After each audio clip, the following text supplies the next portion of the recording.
The first time Ilari cured a terminal illness, everyone laughed. Not because the patient survived. Miraculous recoveries happened often enough in advanced medical facilities, but because of how it happened. The patient was a Crexian dockworker, his chitin mottled with necrotic lesions from rot lung, a degenerative microbial infection so aggressive that most species classified it as a slow execution rather than a disease. He had been admitted to Metasphere Theta 9 for palliative care only. Comfort, dignity, time. Ilari had been mopping the floor.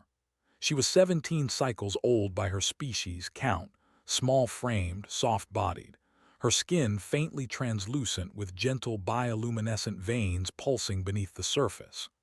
A Myrathi, a species so biologically unremarkable that the Coalition's xenobiology database described them as nutritionally inefficient, ecologically passive, and medically irrelevant.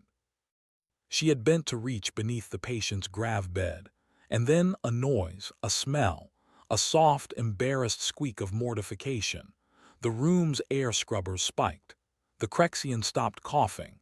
By the time the med drones finished recalibrating, the necrosis was gone, tissue regenerated, lung structures restored as if the infection had never existed. The attending physician stared at the scan, then at Ilari, then at the scan again, and laughed. A statistical anomaly. Within a week it happened again, then again. Different species, different diseases. Viral, bacterial, prionic, even synthetic nanopathogens designed during wars no one admitted to fighting. Every time, the pattern was the same. Ilari present accidental emission of gastrointestinal byproduct, full remission within minutes to hours at first. The medical board classified it as coincidence. Then improbability. Then impossibility. Chief epidemiologist Dr. Kaltvreen slammed a clawed hand against the table during an emergency session. Diseases do not simply vanish, he snapped. Not like this. Not across species barriers. Not against engineered pathogens designed to survive vacuum and radiation. The holographic display rotated, showing molecular breakdowns. Unless, another researcher said slowly, something is dismantling them at a fundamental level.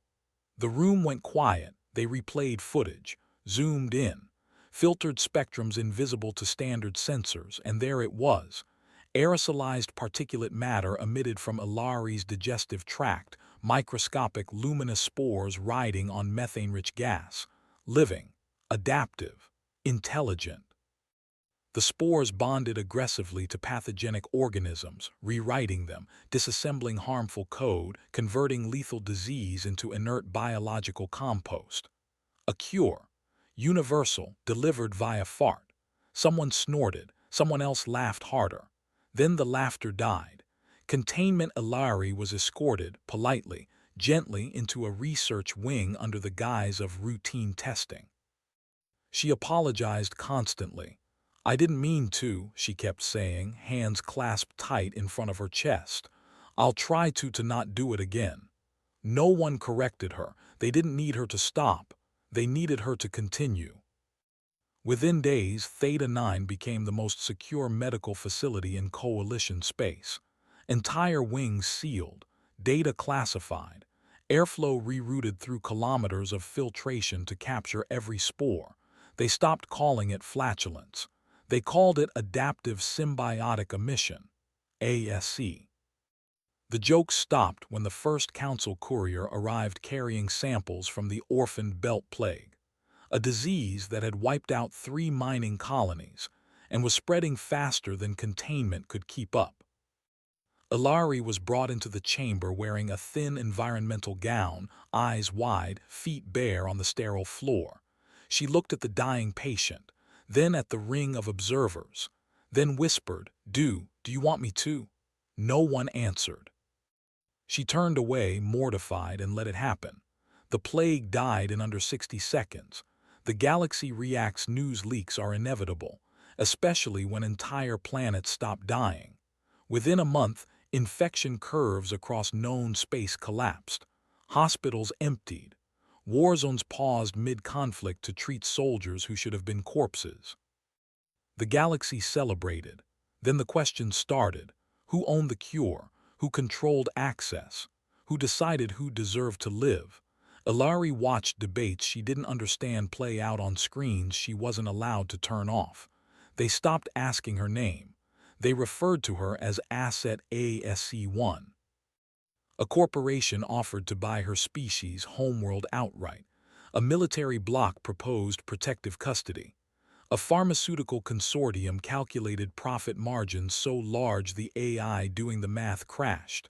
And then a human ship arrived, unannounced, unarmed, broadcasting a single request on open channels. "We would like to speak to the girl." The coalition hesitated. Humans were new, loud, emotionally inconvenient, still classified as developing despite a disturbing habit of surviving things they shouldn't. The council approved the meeting, mostly out of curiosity. First human contact with her. The human envoy entered the observation chamber alone. A woman, middle-aged by human standards, no implants, no guards, just a simple jacket with a patch stitched on the sleeve. She looked at Ilari, really looked. "You okay, kid?" she asked softly. Ilari blinked. I think so." The woman's jaw tightened. "They treating you like a person." Ilari hesitated. That was answer enough. The woman turned to the council representatives behind the glass. "You're arguing over distribution rights," she said calmly. "Over patents, over leverage." No one interrupted her. She pointed gently at Ilari. "That's a person, not a factory, not a weapon, not a resource node." A counselor sneered. "You are in no position to," the woman smiled, and every human in the room felt it through the feed. "We come from a species that figured out something important," she said. "If your cure requires hurting the person who provides it, then you don't deserve the cure." Silence. Ilari felt something unfamiliar bloom in her chest. Hope. The coalition did not decide to exploit Ilari. They simply behaved the way civilizations always had when confronted with miracles. They formalized them. The first vote was framed as humanitarian. Resolution 88 Theta, temporary custodial oversight of Asset ASC-1 for the purpose of coordinated galactic medical relief. Temporary, of course, meant indefinite. Custodial meant imprisoned with better lighting. Ilari learned this when the doors to the research wing no longer opened without authorization codes she didn't have, when the air circulation schedule changed, when her sleeping quarters were relocated closer to the labs for convenience, when a Myrathi liaison, a distant cousin she barely knew, was quietly reassigned and replaced with a coalition compliance officer who smiled too often and never answered questions. She stopped mopping floors. She started sitting on a chair in the middle of a room, surrounded by sensors. They called them sessions.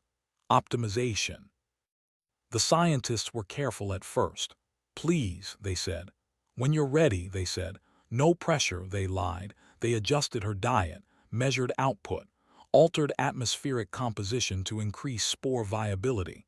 They discovered that mild stress increased emission density by 3–4%. That was written down, repeated, encouraged. No one hurt her. They didn't need to. Ilari was a people-pleaser by biology and upbringing. Myrathi culture prized social harmony to a fault.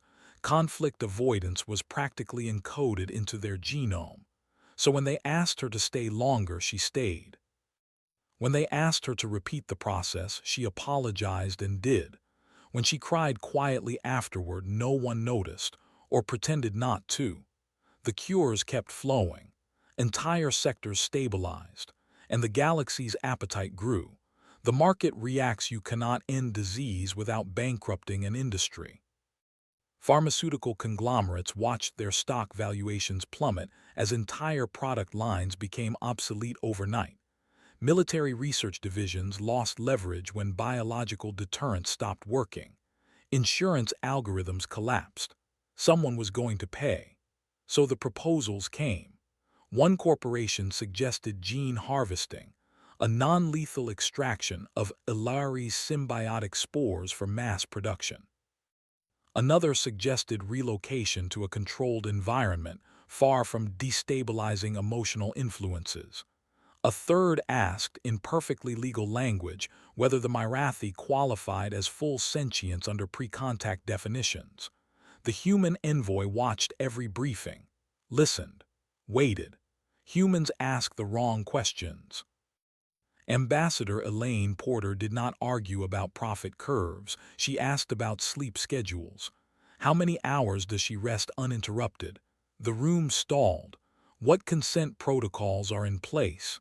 She asked next. A counselor cleared his throat. She has not objected.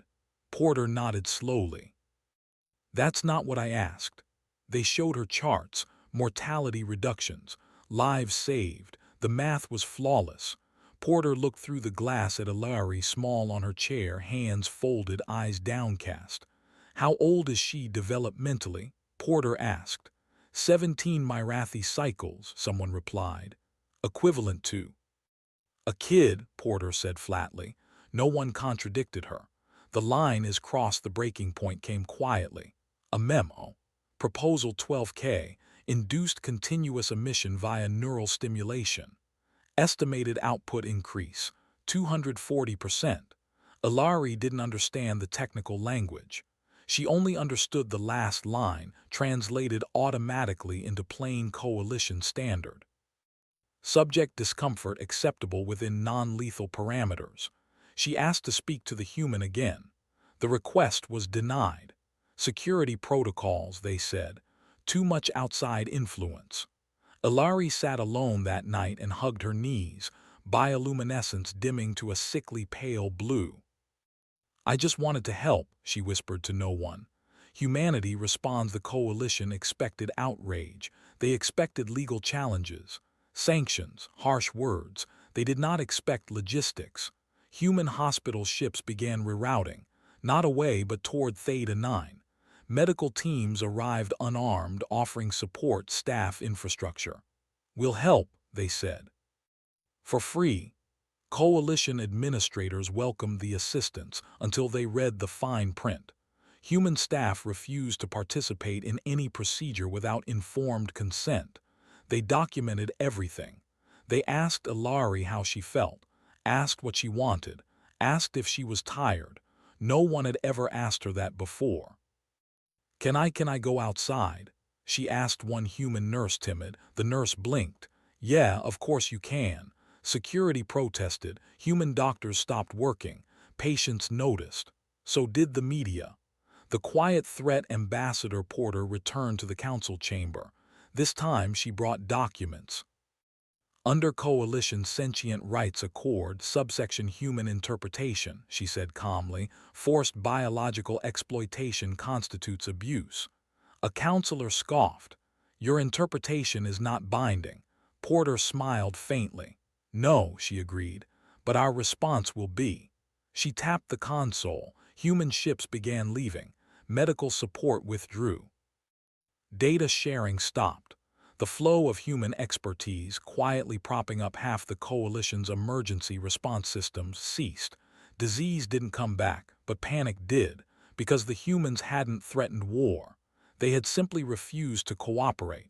The coalition had always believed humans were dramatic, loud speeches, moral posturing.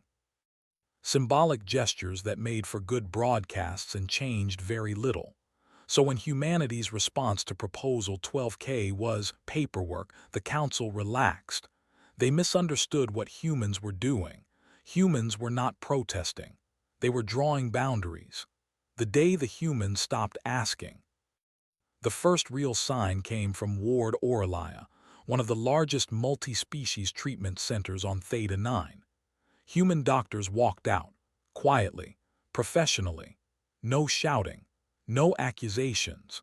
They simply packed their tools, filed exit notices, and left behind a single document translated into every coalition language. We will not participate in procedures involving non-consensual harm to a minor. The ward director laughed at first. Then the numbers came in. Human staff accounted for 62% of trauma stabilization, 71% of cross-species immune compatibility, modeling 89% of emergency outbreak logistics within 48 hours. Oralia was overwhelmed. The cures still worked. The systems around them did not. Ilari learns a new word: consent. The human nurse, Maria, she said her name was, explained it gently while walking beside Ilari through a small arboretum dome. Consent means you get to say yes, Maria said, and you get to say no. And both answers matter. Ilari stopped walking. No one ever told me I could say no, she said quietly. Maria crouched so they were eye level. That's because they didn't want you to know. Ilari's bioluminescence flickered, confused, overwhelmed. What if people die because I say no? Maria didn't answer right away. That wouldn't be your fault, she said finally. It would be the fault of people who decided hurting you was acceptable. The idea settled slowly, dangerously. Escalation: the coalition tightened security. Access to Ilari was restricted again. Human personnel were reassigned for their own safety. Surveillance increased. Conversations were monitored. The council called it stabilization. Humans called it detention. Ambassador Porter requested an emergency session. This time she did not come alone. She brought legal scholars, pediatric specialists, xenobiologists, trauma psychologists, and one human general who did not speak. He simply stood behind her, arms crossed, and stared. Asset ASC-1, a counselor began. Porter interrupted. Her name, she said evenly, is Ilari. The room bristled. You are risking billions of lives over semantics, another snapped. No, Porter replied. You are risking them over convenience. She brought up a new projection: human historical footage, children in factories, children in mines, children in laboratories, a pattern. We have been here before, Porter said. Every time we told ourselves it was necessary, every time we were wrong. The council dismissed it as emotional manipulation. That was their second mistake. The question that changed everything: a junior analyst, barely senior enough to speak, raised a trembling appendage. What happens, they asked carefully, if the subject refuses to emit? The room went still. Then we persuade her, someone said. How? The analyst pressed. Silence, because the answer was obvious and monstrous. Humanity makes it simple. The human fleet did not arrive with weapons. They arrived with evacuation ships, dozens of them. They positioned themselves around Theta 9 and broadcast a single, calm message on every channel. We are here to retrieve a minor under coercion. We will not fire, we will not negotiate, we will wait. Coalition admirals scoffed. They could not take her without violating treaties. Humans agreed. They didn't need to take her. They needed her to choose. The choice. Ilari was shown the ships through the viewport. They will leave, a compliance officer told her, and people will die. Ilari thought of the arboretum, of Maria's smile, of the word consent. I want to go, she said softly. Alarms went off. Humans moved, not aggressively, procedurally. Legal injunctions filed across coalition networks. Trade dependencies activated. Medical data locks triggered. Systems designed with humans quietly embedded in them. Systems no one had paid attention to refused to cooperate. Theta 9 stalled. Extraction had happened without a single shot fired. Human doctors escorted Ilari out, hands visible, movements slow. Coalition security stood down, not because they were ordered to, but because no one wanted to be remembered as the officer who tackled a child to force a cure out of her. As Ilari crossed the threshold into the human ship, she stopped, turned, looked back at the watching counselors. I can still help, she said, but only if you let me. The doors closed, the galaxy adjusted, it always did. When force failed, it turned to pressure. The consequences of saying no disease did not return all at once. That would have been merciful. Instead, it crept back unevenly. Outbreaks in forgotten systems, flare-ups in populations without political leverage, rare pathogens no longer neutralized instantly by Ilari's presence. The news feeds filled with stories. A governor's child dying of bone rot on the fringe. A cargo crew quarantined and burned alive when containment failed. A religious enclave claiming the cure had been stolen by humans. The implication was never stated outright. It didn't have to be. If the humans had not taken her, these people would still be alive. Ilari watched it all from a quiet room aboard the human medical ship Mercy of Dawn, curled up beneath a blanket too large for her. "I did this," she whispered. Maria sat beside her, didn't argue. "No," she said gently. "They did. By building a system that only works if one child suffers." Ilari didn't know if she believed that yet. The new proposal the coalition sent envoys. Not soldiers, not lawyers, parents. They brought images, messages. Please translate it into every emotional register known to sentient life. One mother knelt on the floor of the negotiation chamber, mandibles trembling. "Please," she said, "I don't care about politics. I don't care about treaties. I just want my daughter to live." Ilari felt something crack inside her. She stood up before anyone could stop her. "I can help," she said. "I want to help." The room exhaled in relief. Ambassador Porter raised a hand. "There will be rules," she said. The coalition agreed instantly.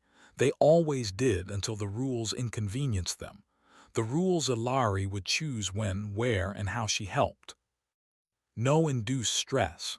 No confinement. No quotas. Human doctors would be present, independent observers, transparent reporting. And most importantly, she could stop at any time. The first deployments were small, controlled, successful. Lives were saved. Hope flickered back into the galaxy. And then, inevitably, someone tried to cheat. The attempt. A breakaway corporate bloc intercepted a transport carrying infected refugees en route to a sanctioned treatment site. They rerouted it to a black site laboratory. They had samples of Ilari's spores. Incomplete, unstable. They believed, incorrectly, that with enough pressure they could force replication. They abducted a Myrathi volunteer, not Ilari, but close enough to test a theory. The experiment failed catastrophically. The spores mutated without their host, became aggressive, consumed everything organic in the chamber, including the researchers. The facility went dark. The galaxy panicked. Humanity's final warning, human channels lit up, not with threats, with evidence. Full data dumps, footage, autopsy reports, names. Ambassador Porter addressed the coalition one last time. "You tried to turn a person into a product," she said. "Then you tried to turn her into a recipe." She leaned forward. "This ends now."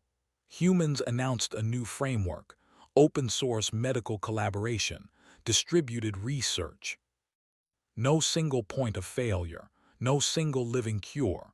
Ilari's spores would be studied with her consent, their function replicated synthetically, slowly, safely, ethically. It would take years. Millions would die who might have been saved sooner. Humans accepted that cost. The galaxy reeled. Ilari's choice. Ilari listened quietly. Then she spoke. "I'll help while you learn," she said, "but only this way." She stood beside the human ambassador, not behind her. "I am not your miracle," Ilari said, voice steady. "I am a person who happens to have one." For the first time, the galaxy heard her. The galaxy did not end. That surprised everyone. For cycles after Ilari left Theta 9, pundits predicted collapse, pandemics spiraling out of control, border wars reignited by desperation, systems sealed off to die quietly. Some of that happened in places far from the cameras, but the great unraveling never came. Instead, something stranger took root: adaptation. The slow work human labs did not chase shortcuts, they chased understanding. Ilari sat in on meetings, legs tucked beneath her, listening as xenobiologists debated spore behavior, metabolic symbiosis, and the astonishing fact that her biology did not attack disease. It convinced it to stop being disease. Her spores didn't kill pathogens.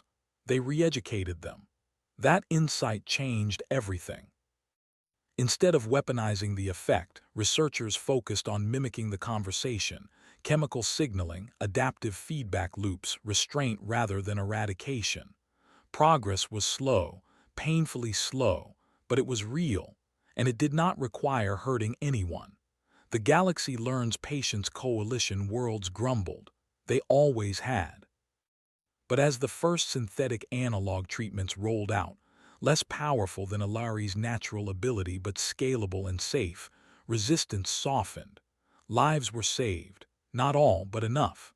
And the lesson spread: dependence on a single miracle was not strength, it was fragility. Ilari grows up years past. Ilari grew taller, stronger, more confident. She learned languages, learned to argue, learned to say no without apologizing. She chose when to help directly: disaster zones, emergent plagues, places where waiting for production lines would mean extinction. She never charged. She never allowed contracts. When asked why, she always gave the same answer. Because if you turn kindness into currency, she said, it stops being kindness. Humans nodded. The galaxy listened. The memorial on Theta 9, long after the research wings were repurposed, a small memorial was erected. No statues, just a plaque. Here, the galaxy learned that a cure is not worth the cost of a child. Visitors from dozens of species stopped there. Some laughed softly at the story they had once mocked. Some cried. The analysts note: an old coalition analyst, long retired, added a final footnote to the historical record. The miracle was never the biology. The miracle was that a young species chose restraint over efficiency, protection over profit, and proved that morality can scale. We feared humans because they were strong. We should have feared them because they were kind, and refused to stop being so. Epilogue. Ilari stood at a viewport one evening, watching stars drift past. Maria, older now, lines at the edges of her eyes, stood beside her. "They'll tell this story wrong someday," Maria said. "They'll turn it into a joke again." Ilari smiled. "Then someone will correct them." She turned back to the stars. The galaxy still had diseases, still had wars, still had greed. But it also had a memory, of a girl, of a smell everyone laughed at, of humans who said no when it mattered. And that memory was contagious in the best possible way. And subscribe for new stories.